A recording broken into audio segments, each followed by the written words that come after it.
Considering my background with all of the strict elimination diet types that I was part of that was out there, I was really tired of strict rules and lists of what to eat, what not to eat. So the word diet here sounds like it has to do with losing weight, but here the word diet is actually used more of a mindset shift that focuses on quality and a variety of food rather than on one type of food group. It's a way of life. Are you feeling bloated, tired, and out of control with your body? Do you want to reduce inflammation overall? Well, eating well doesn't require strict rules.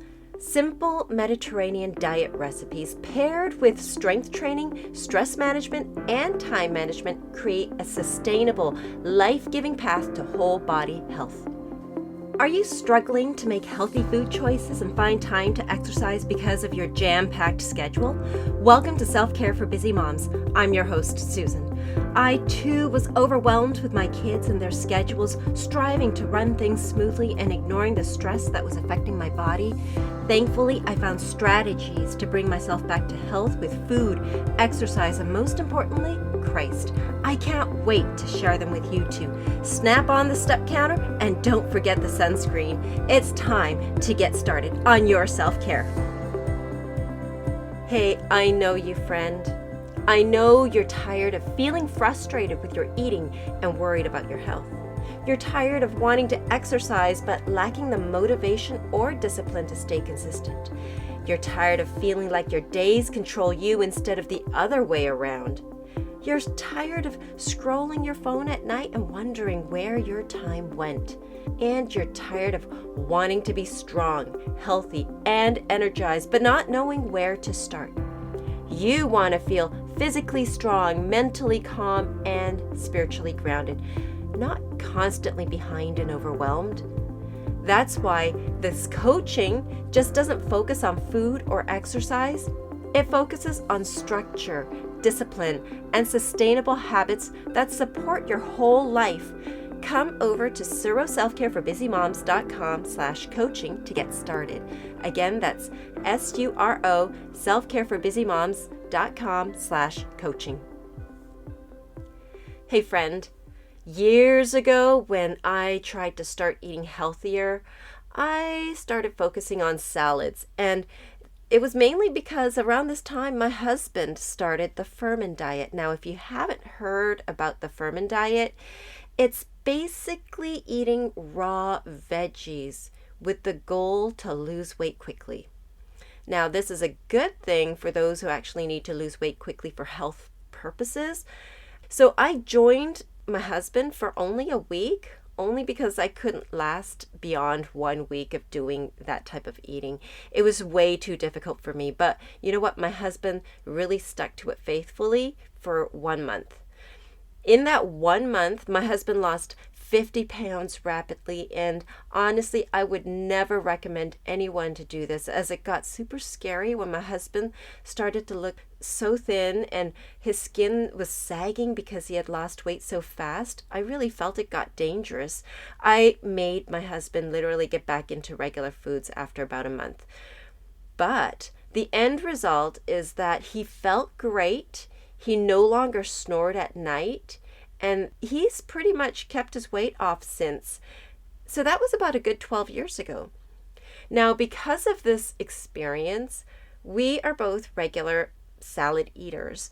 Now, after my husband's Furman diet phase, I was also in a phase of following very strict eating habits like Whole30 and keto diets, not all at once, but phased in here and there. And this was over a course of a couple of years, I would say, of phasing in and out of different types of eating habits. And this was all for the purpose of bettering my health at a time in my life when I was really getting massive skin reactions, joint pain, bloat. I had low energy. I felt overall a lack of control over my body. So I was willing to try literally everything possible, to research as much as possible, to make the changes I needed to make in order to get well again. Because of all the strict nature of my eating plans, guess what?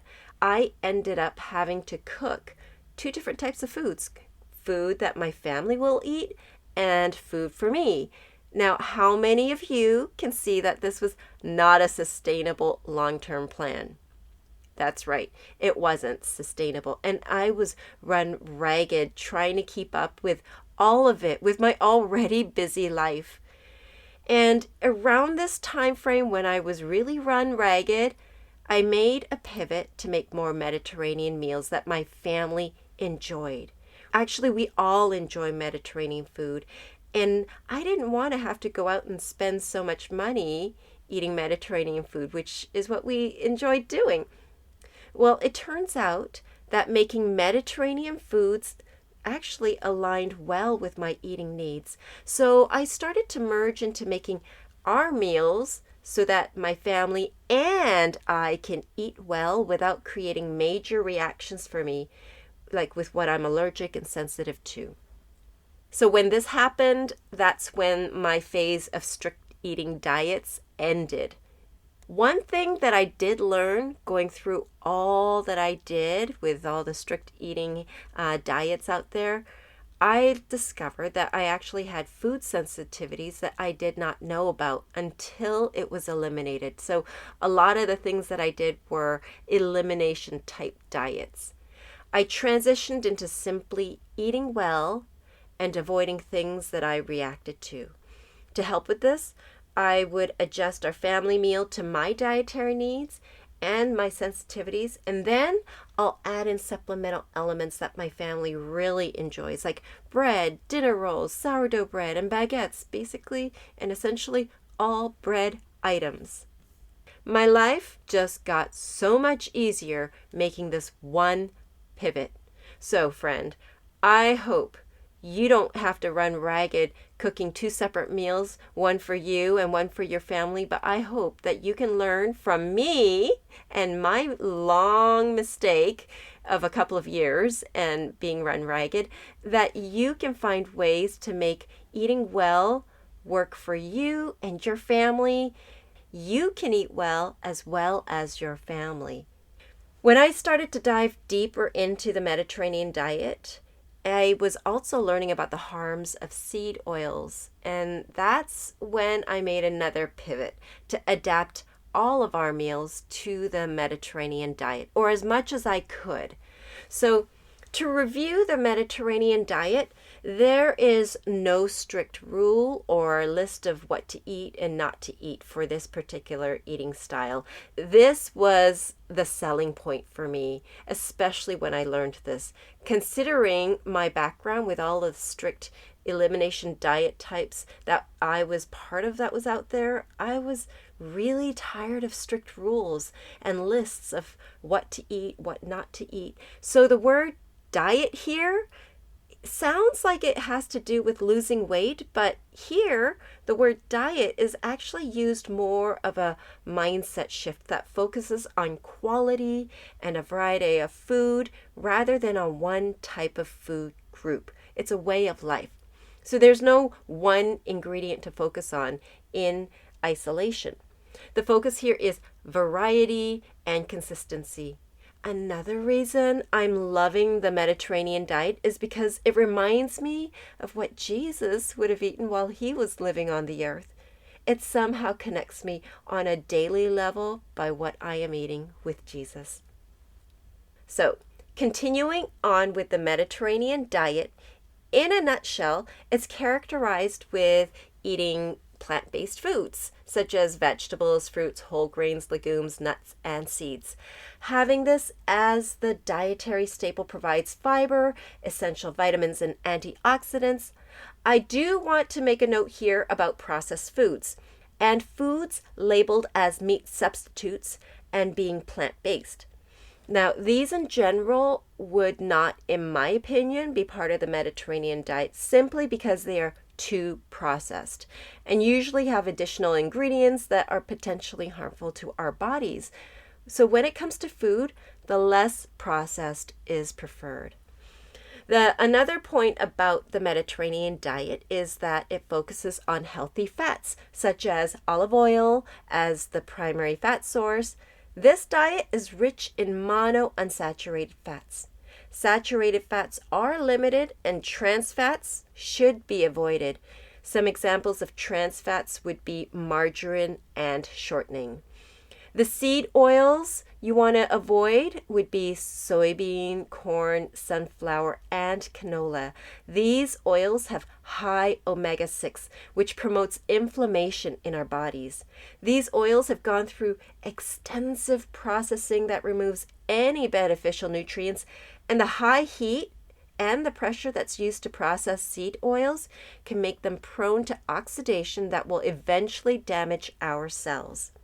So, some examples of healthy fats that you can focus on in addition to olive oil would be avocado oil and coconut oil for high heat cooking. Moderate fish and poultry consumption is another aspect of the Mediterranean diet. Fish like salmon, mackerel, and sardines are rich in omega-3 fatty acids, and having a regular consumption of these supports heart health by lowering triglycerides and blood pressure. It improves brain function and mood, and it's very crucial for eye health. It's recommended that we all have omega-3 rich foods about 2 to 3 times per week. Nuts and seeds that are rich in omega-3 include walnuts and flax seeds. So these can be sprinkled into your salad or over yogurt or tossed into your blender when you're making a smoothie. Another protein that is consumed moderately is poultry at about 1 to 2 times per week. Now, red meat is eaten sparingly. Dairy in the Mediterranean diet would mainly consist of cheese and yogurt sprinkled in their condiments like tzatziki, in their salads and dishes. The emphasis here is on the moderate consumption of any type of dairy. This is where it's really good to focus on quality instead of quantity.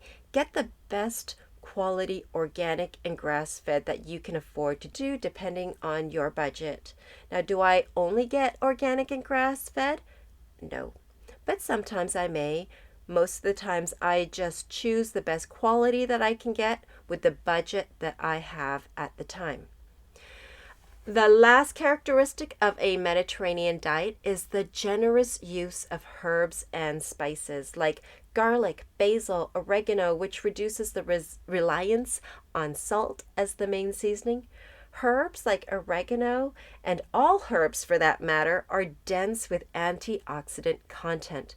One of my personal goals this year is to try to grow my own herbs and to learn to dehydrate them and to preserve them for our family use. Now that we know what a Mediterranean diet is, here are 4 simple ways to adapt a Mediterranean diet to a busy life. Number 1, build your meals around shortcuts. In my opinion here, the protein can take time to prep. There's the cutting, the cleaning, the marinating, and then the cleanup afterwards to prevent cross-contamination. Remember, the Mediterranean diet is not rigid. It's just focusing on quality ingredients and lean protein. You can absolutely take shortcuts with buying pre-marinated chicken at the store, or even buying a rotisserie chicken that you can just shred or cut up to add to your meals. Just this step alone will save tons of time. You can use canned beans when you don't have time to pre-soak and cook them from scratch at home. Buy pre-washed greens instead of the greens that you have to wash and then cut. All of this really helps to reduce time. The second thing you can do to simply adapt Mediterranean diet into your lifestyle is to keep Mediterranean staples on hand.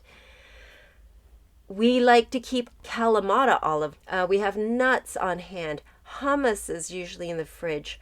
Whole grains and canned fish, such as sardines and tuna, are usually well stocked in our pantry, and they make fast, nourishing meals. Another way to adapt a Mediterranean diet to your busy life is to simplify your plate. So when you break down the Mediterranean diet on your plate, and this works for any type of cuisine that you want to make into a Mediterranean diet, like literally any type of cuisine, Chinese, Italian, doesn't matter. Aim for protein with vegetables and then healthy fats instead of trying to find complex recipes to use.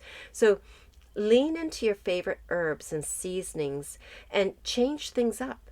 So even though you do chicken one way with the Mediterranean cuisine, you could do chicken another way with the Chinese cuisine. So you're looking at lean proteins, making sure you have veggies, and then whatever you're doing, cook it in healthy fats. That's the essence of the Mediterranean diet. How simple can that be?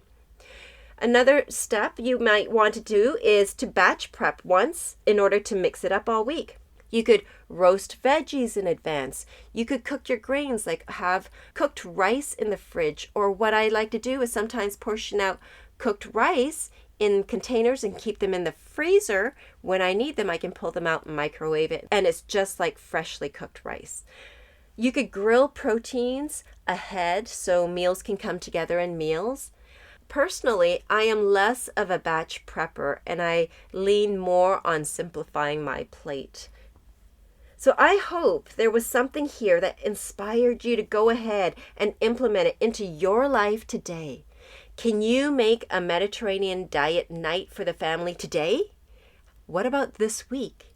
If you're feeling overwhelmed by your health, habits, and time, wanting to be stronger, calmer, and more grounded, but unsure where to start, my coaching offers structure, discipline, and sustainable habits for your whole life, not just food or exercise, to help you regain control and energy. Head over to suroselfcareforbusymoms.com/coaching to get started. Again, that's SURO selfcareforbusymoms.com/coaching. God bless you, sister. Hey, Mama. Thank you for listening to the end. If you enjoyed today's episode, would you bless another mom who's looking for simple routines to feel healthy again? Also, please leave a quick review for the show on Apple Podcast. I'm always so encouraged to know that this podcast is helping you. Together, we can encourage one another for long-term strength and health because it matters to our families and for future generations to come. Just a reminder that I am not a substitute for medical advice. God bless you.